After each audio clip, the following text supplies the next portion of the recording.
ونستغفره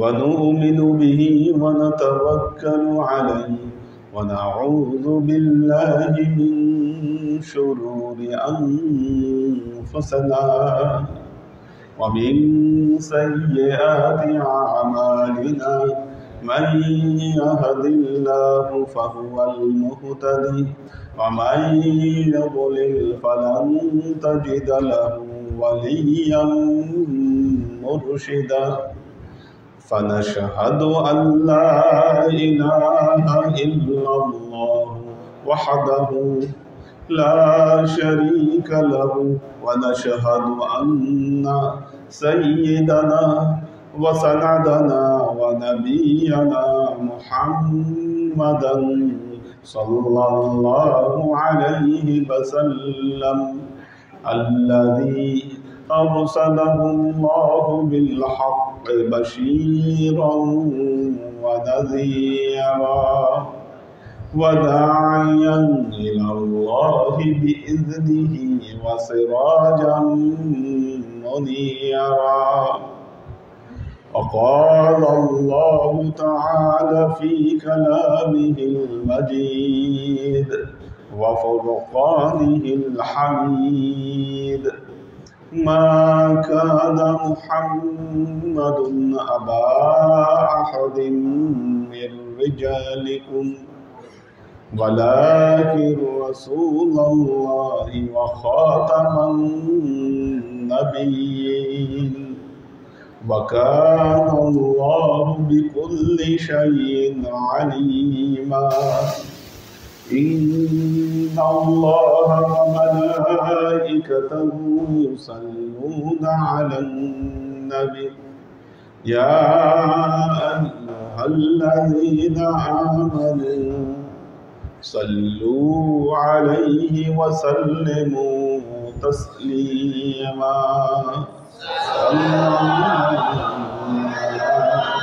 محمد صلى الله عليه وسلم صلى الله على محمد صلى الله عليه وسلم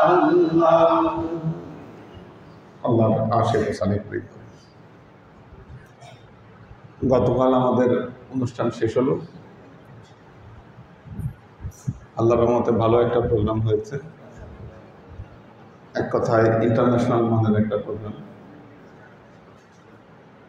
decoration খুব ভালো ছিল প্রোগ্রামের, অন্যান্য বারের চেয়ে অনেক কিছুতেই ইমপ্রুভ করেছে। হ্যাঁ, কিছু ক্ষেত্রে দুর্বলতা রয়ে গেছে, যেমন সবচাইতে বড় দুর্বল জায়গাটা ছিল সাউন্ড সিস্টেম। এত বড় একটা প্রোগ্রাম আয়োজন করলেন, একটা মাইক বাজারেও কেউ শুনতে পায় না কি আলোচনা করতে, মানে এটা একেবারে খুবই খারাপ একটা কাজ হচ্ছে। সাজানো কিন্তু আসল জায়গায় আপনারা কোথাও মাইক তো দেয়ই নেই, তো শুনবে না থাকলে মাইকের আওয়াজ শুনবে কেন? মাইক দিলে তো শুনবে। শুধু ইন্টারনাল সাউন্ড সিস্টেম দিয়ে এমন অনুষ্ঠান হয় না, এটা এই জায়গাটা খুব ভুল ছিল। দ্বিতীয়ত, আমার অফিসের সিকিউরিটি এটা রক্ষা করতে পারেনি, যাদের উপর দায়িত্ব ছিল। আমি বলছি গেস্টদের বাইরে কেউ উপরে যাবে না, সমানে লোকজন যাচ্ছে, মানে এটাও মেনটেন হয়নি। মানে বাজার বসে যাওয়া, এটা তো হইতে দেওয়া যাবে। আমাদের বিশেষ অনুষ্ঠানগুলোতে যখন বিশেষ গেস্টরা থাকবে, এত মানুষ আসা যাওয়া করলে তো তারাও বিরক্ত হবে, আর সেটা হবেই বা কমন বা মাছ পিপলের এক্সেস ওখানে কেন থাকে? যার যা মন চাচ্ছে যাচ্ছে আসতেছে, মানে ইয়া অবস্থা। তো এগুলো ভবিষ্যতে আমাদের এই জিনিসগুলো খেয়াল রাখতে হবে, কন্ট্রোল করতে হবে। এছাড়া আল্লাহর রহমতে যে প্রোগ্রাম হয়েছে, আল্লাহর কাছে শুকরিয়া, কারণ আসলে এই বড় মাপের প্রোগ্রাম আমরা বছরে একটাই করি। আব্বার ইসালে সোয়াব গতবার আমরা গাইবান্ধায় করেছি। আমাদের যে আস্তানাগুলো আছে আমরা ঘুরে ঘুরেও করতে পারি, সব অনুষ্ঠান না, কারণ অন্য জায়গায় তো আমাদের একটা এক্সেস থাকতে হবে, মানুষকে তো জানান দিতে হবে যে না আমাদের আরও সেন্টার আছে। সেটা আমরা পরবর্তীতে আমরা আলোচনা করে, আমরা চিন্তা করে আমরা এই জিনিসগুলো আমরা ঠিক করবো।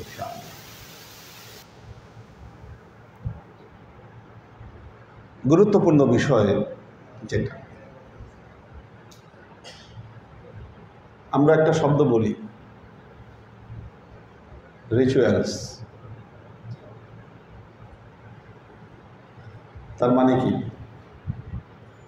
রিচুয়ালস শব্দের অর্থ কি? কি হতে পারে অ্যাপ্রোপ্রিয়েট অর্থ বাংলাটা? খালি না, আমি কমন রিচুয়াল শব্দের অর্থ জানতে চাচ্ছি, ধর্মীয় দরকার নেই। What is the rituals? হ্যাঁ, না,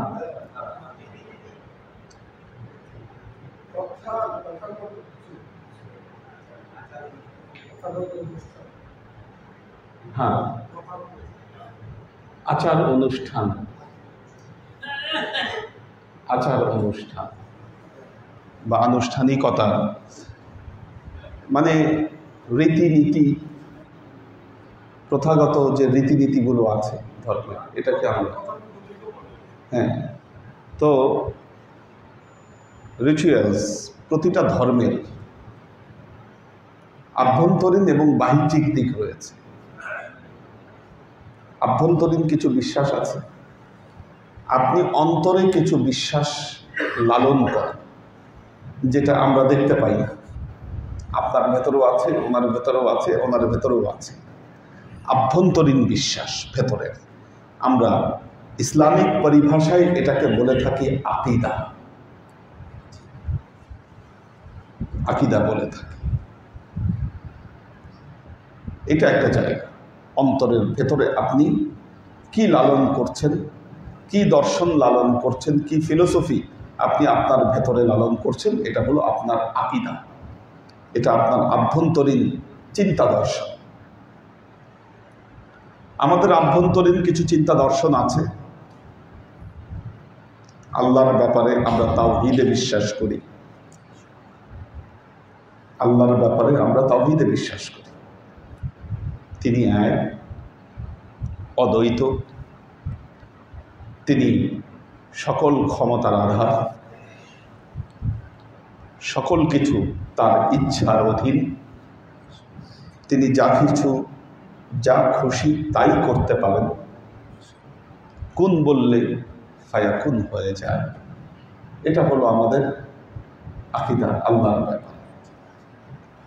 এই ব্যাপারে পৃথিবীতে একটি শাস্ত্র রচিত হয়েছে, যেই শাস্ত্রকে বলা হয় আকাইদ শাস্ত্র, ইলমে আকাইদ।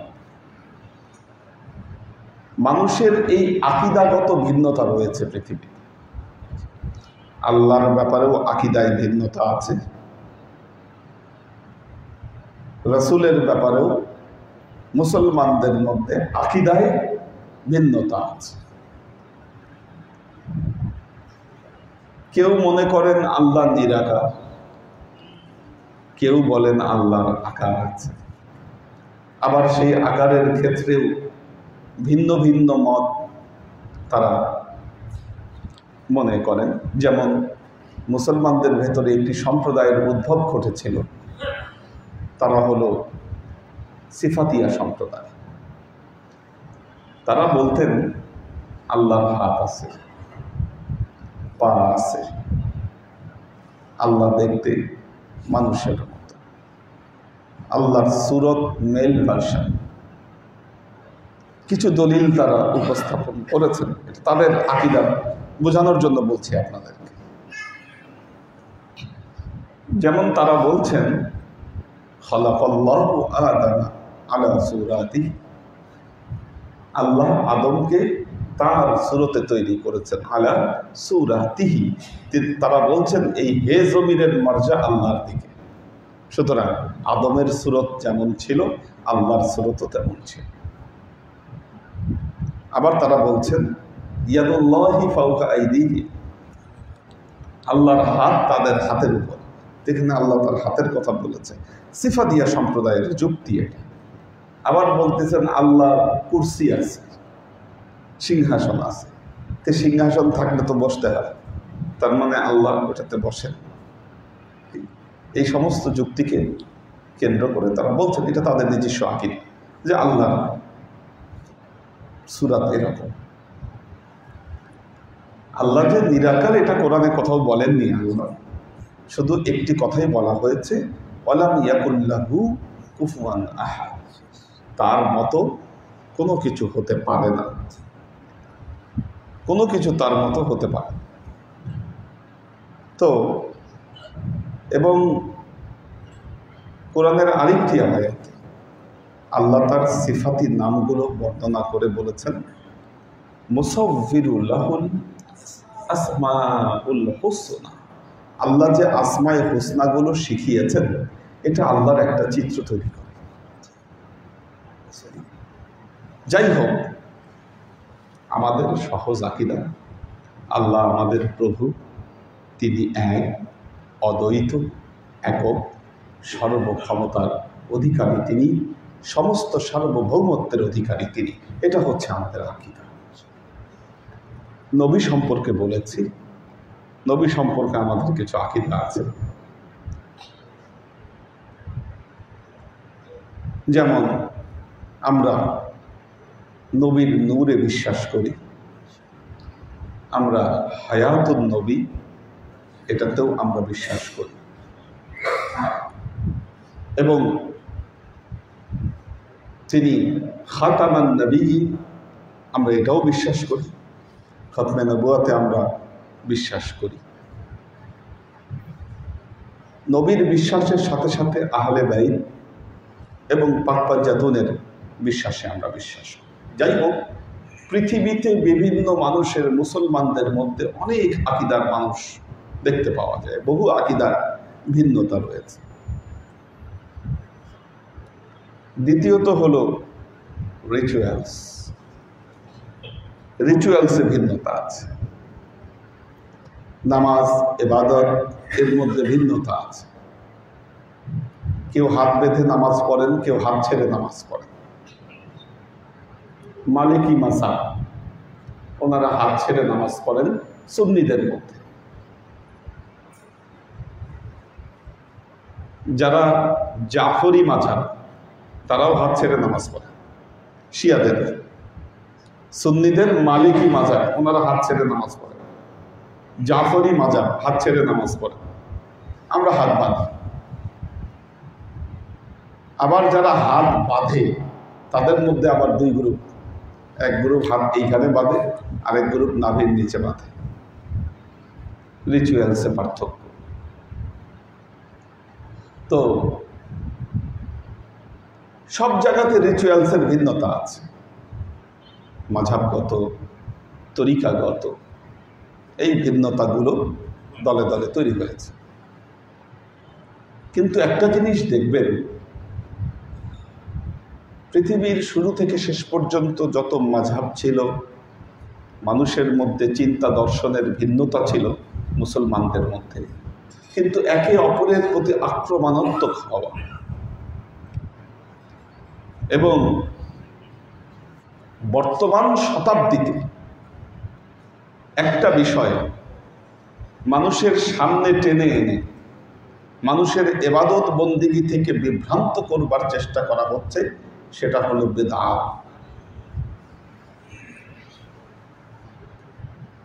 কি শব্দটা? বিদআত, এই একটা শব্দ। এখন বিদআত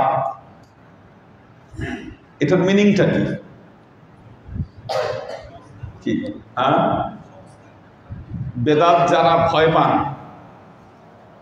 আমাদের তো বেদাতের ভয় এমন বানাই দিছে, বিশেষ করে আমাদের আহলে হাদিসি শায়েখ যারা আছেন, কি তারা তো বেদাত শুনলেই বেহুশ। কি বেদাত শুনলেই বেহুশ। আমাদের এক ওস্তাদ মৌলানা আব্দুর রশিদ, উনি বলতেন পায়জামা গরম হয়ে যায়, তার মানে ওযু ভেঙে যায়। এরা বেদাত শুনলেই কি এদের পায়জামা গরম হয়ে যায়, বেদাত শব্দ শুনলেই ওযু ভেঙে যায়। এই শায়েখদের কথায় কথায় বেদাত। এখন what is the meaning of বেদাত? বেদাত মানে কি? যেমন আমাদের একটা শব্দ আছে রাজাকার, না? আমরা এই শব্দটাকে চরম নেগেটিভ অর্থে ব্যবহার করি, কিন্তু what is the meaning of রাজাকার কি? আপনারা কালকে এই যে শুনেন, এই ক্লাস বাদ দিয়ে এগুলো কি করতেছেন এখানে? এগুলো হিসাব কিতাব পরে, আগে ক্লাস শুনেন। রাজাকার, রাজাকার মানে কি? হ্যাঁ, না, বাঁচার জন্য এখন সাহায্যকারী। কালকে তো সবাই গলার মধ্যে কার্ড ঝুলাইছেন স্বেচ্ছাসেবক। কি এই স্বেচ্ছাসেবককে আরবিতে ট্রান্সলেট করলেই হবে রাজাকার। মানে কালকের রাজাকার ছিলেন আপনারা সবাই, যারা স্বেচ্ছাসেবক হিসাবে কাজ করছেন, ওনারা হলো রাজাকার। হ্যাঁ, ঠিক আছে। তো শব্দটা তো নেগেটিভ না, শব্দটা তো নেগেটিভ না, শব্দটা পজিটিভ, কিন্তু আমরা ব্যবহার বানায় ফেলছি নেগেটিভ।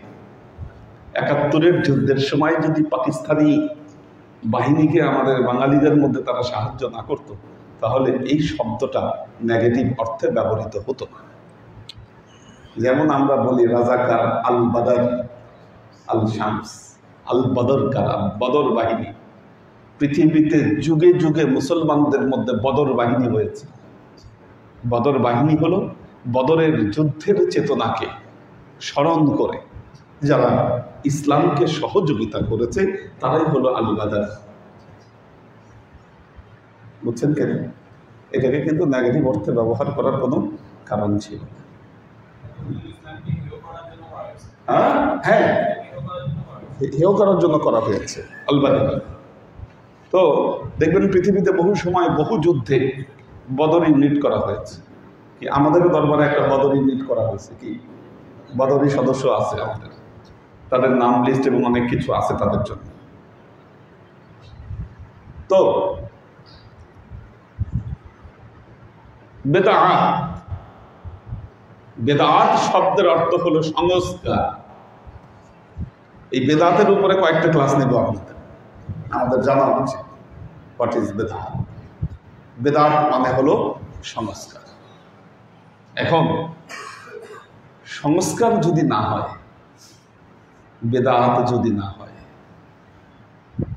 তাহলে পৃথিবীতে কোনো ধর্মই সাস্টেন করতে পারত না।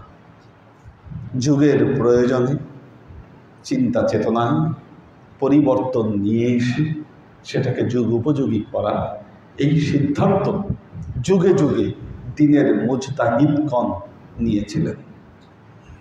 সংস্কার বুঝতে হবে আপনাদেরকে। সর্বপ্রথম বেদাত কখন করতে হলো? হ্যাঁ, হাসানার সাইয়ায় পরে আসতেছে। বেদাত কি কি হয়েছে এটা বলি। ইসলাম প্রাথমিক যুগের বেদাত গুলো কি কি ছিল? কি প্রাথমিক যুগের বেদাত? মসজিদের নববী সংস্কার, এটা প্রাথমিক যুগের বেদাত। এটা বেদাত না? সংস্কার তো। কি কি হলো? আল্লাহর নবীর সময়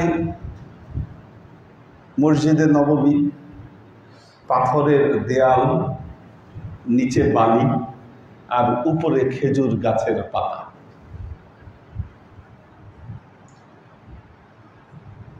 বৃষ্টি নামলে মসজিদ ভিজে যেত, সবাই জুতা পরি নামাজে দাঁড়াইত। নিচে তো বালু, কি সুন্দর টাইলস না যে জুতা খুলে দাঁড়াতে হবে। নামাজে দাঁড়াইতো কিভাবে? জুতা পরে দাঁড়াইত।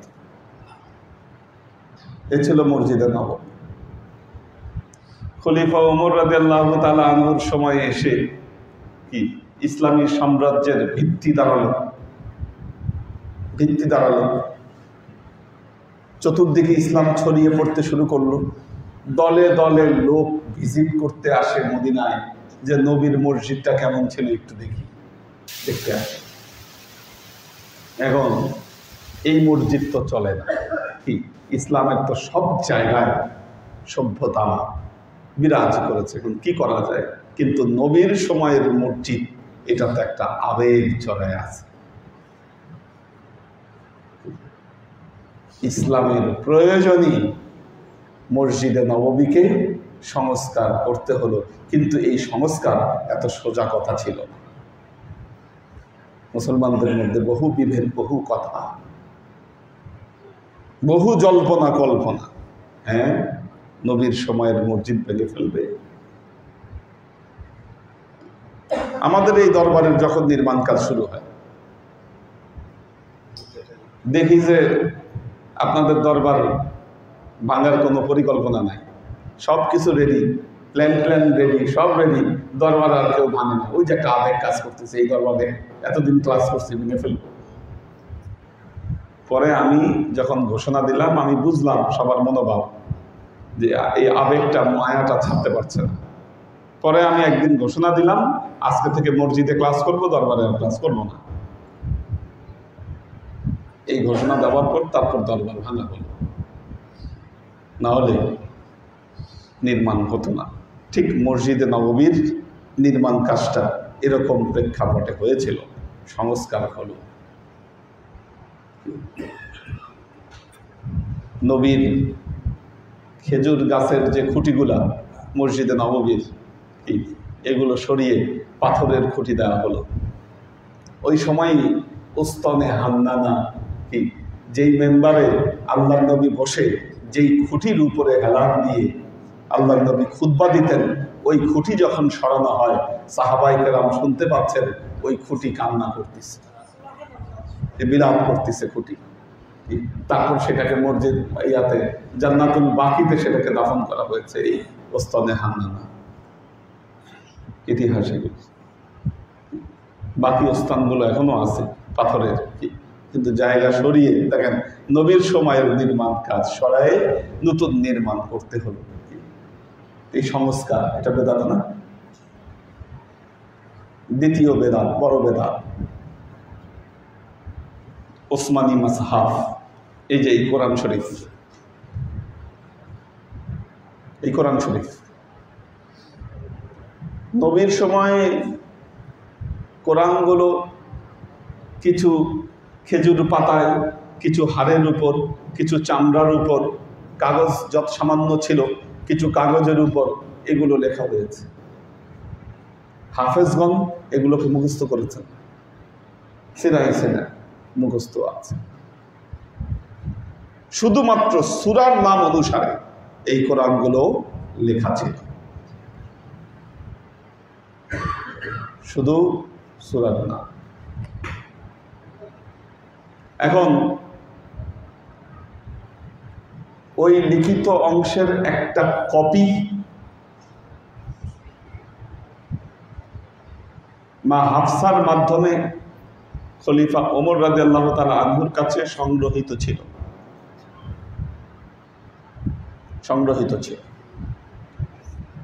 খলিফা ওসমানের খেলাফতের সময় ইসলামী সাম্রাজ্য বেড়েছে। দেখা গেল পবিত্র কোরআনের কেরাতে আয়াতের ভিন্নতা তৈরি হচ্ছে। কোরআনের আয়াত নয়, কেউ কেউ দাবি করছে এটাও কোরআনের আয়াত। একটা প্রবলেম তৈরি হওয়া শুরু হল। চিন্তা করলেন হযরত ওসমান রাদিয়াল্লাহু তাআলা আনহু, এখনই যদি উদ্যোগ না নেওয়া যায় তাহলে কি হবে? একটা বিরাট সমস্যা তৈরি হবে। বেদাত দেখেন, কি বেদাত, হোয়াট ইজ বেদাত? এটা বড় একটা বেদাত, এটা বড় বেদাত।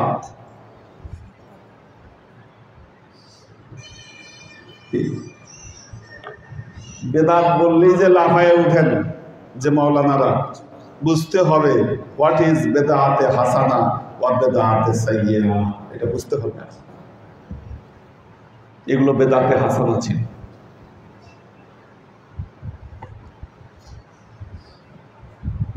হযরত ওসমান রাদিয়াল্লাহু তাআলা আনহু হাফেজদেরকে নিয়ে একটা বোর্ড বসাইলেন, বড় বড় হাফেজদেরকে নিয়ে বোর্ড। যত জায়গায় যত কোরআন লিখিত ছিল সবকিছুকে ওই বোর্ডের সাথে, বোর্ডের হাতে জমা দিতে বলা হলো যে তোমাদের কাছে লিখিত সব কোরআন বোর্ডের কাছে জমা দাও। একটা একটা করে আয়াত নিয়ে গবেষণা করা হলো যে এই আয়াতগুলো আসলেই কোরআনে আছে কিনা, হাফেজরা কি বলেন আপনারা। যদি কোনো আয়াত নিয়ে ডাউট তৈরি হলো তাহলে সেটাকে পর্যালোচনা করা হয়েছে মুতাওয়াতির ভিত্তিতে যে এটার আসলে সহিহ সনদ আছে কিনা, না থাকলে সেটাকে বাদ দেওয়া হয়েছে। 7টা কপি হযরত ওসমান রাদিয়াল্লাহু তাআলা আনহু তৈরি করেছিলেন এবং সেই সময়ের 7টা প্রভিন্সে সেই কোরআনগুলোকে পাঠিয়েছিলেন। যার একটা এই যে আমাদের শওকত ওসমান ভাই ওই যে 7টা তৈরি করলো, তার একটা এখনো টাপকাপি মিউজিয়ামের হলি লিরিক্স কি ওই জায়গায় যে কোরআন শরীফটা আছে ওই সময়ের 7টা কোরআন শরীফের একটা হলো এটা। সেই কোরআনে নোক্তাও নাই, নোক্তাও নাই, বুঝছেন কিনা? বায়ের নিচে 1 নোক্তা, পায়ের উপর 2 নোক্তা, জিমের পেটে 1 নোক্তা, এগুলাও নাই। এগুলা ছাড়া, নোক্তা ছাড়া 7টা কোরআন শরীফ তৈরি করা হয়, 7টা প্রভিন্সে পাঠানো হয় এবং বাকি বিভিন্ন মানুষের কাছে যে কোরআনগুলো সংরক্ষিত ছিল সেগুলোকে আগুনে পুড়িয়ে দেওয়া হয়। বলা হয় এটাই কোরআন এবং পৃথিবীর সকল কমিউনিটি আজকে এই কোরআনকে মেনে নিয়েছে। এই যে একটা বক্তব্য বলা হয় শিয়াদের 10 পারা বেশি কোরআন, এটা একটা মিথ্যাচার। শিয়ারাও কিন্তু এই কোরআনকে মেনে নিয়েছে এবং ইরানের যে কোনো জায়গায় যে কোনো প্রকাশনা থেকে ছাপানো কোরআন আপনি সেম কোরআন দেখবেন। এমনকি আমি যে কোরআনটা আপনাদেরকে পড়াই এটা ইরানের একটা বিশ্ববিদ্যালয় থেকে এটা গিফট পাওয়া, আমাদের সেম কোরআন, কোনো পার্থক্য নাই। এটা হলো এই জন্য বলা হয় এটা ওসমানী মাসহাফ। আজকের আলোচনা মনে হয় বেশি করতে পারবো না। গেল সবচেয়ে বড় বেদাতটা করলেন হযরত ওসমানের, আরো অনেক বেদাত ছিল। হযরত ওসমান রাদিয়াল্লাহু তাআলা আনহু আরো অনেক বেদাত করছেন। হ্যাঁ, যেমন ওনার সময় আরেকটি গুরুত্বপূর্ণ বেদাত করা হয়, জুমার নামাজের 2 আযান।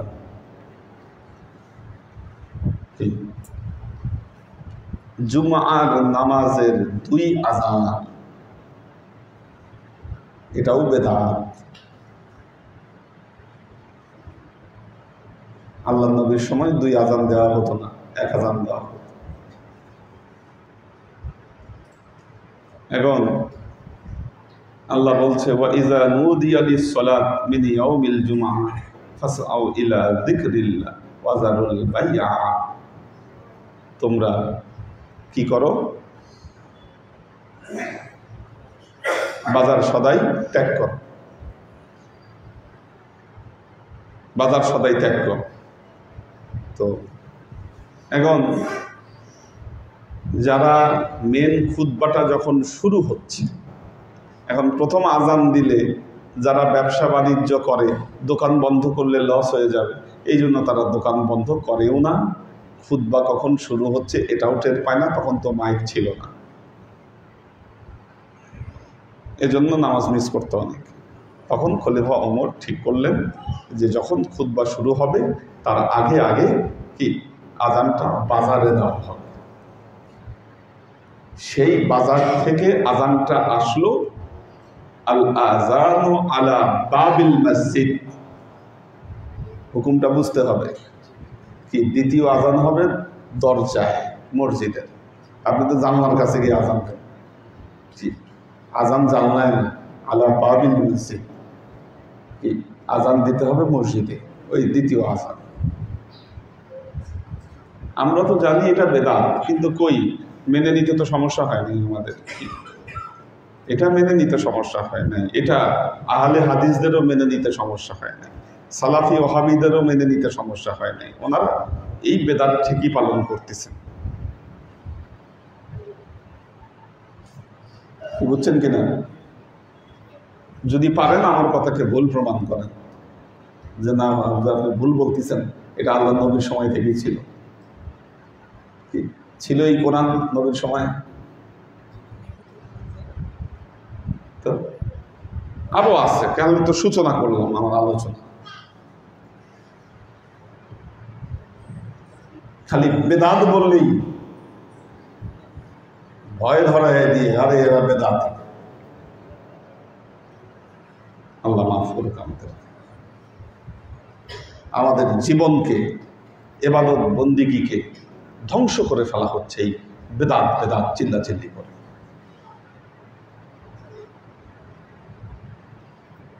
আল্লাহ আমাদের উপরে রহম করুন। মিলাদ পড়াচ্ছেন, সামনে শাহালি মার্কেটে নির্বাচন আছে, কি নাম ওনার? মোহাম্মদ শাকিল হরিণ। হ্যাঁ, দোয়া চেয়েছে, এই জন্য মিলাদ আমরা একটু সংক্ষেপে মিলাদ পড়ায় মোনাজাত করে দেব। ওয়াশরাকাল বাদরু আলাইনা ওয়াক্তাফাত মিনহুল বুদুর মিসল হুসনিক মা রাআইনা ক্বাত্তু ইয়া ওয়াজহাস সুরুর সাল্লাল্লাহু আলা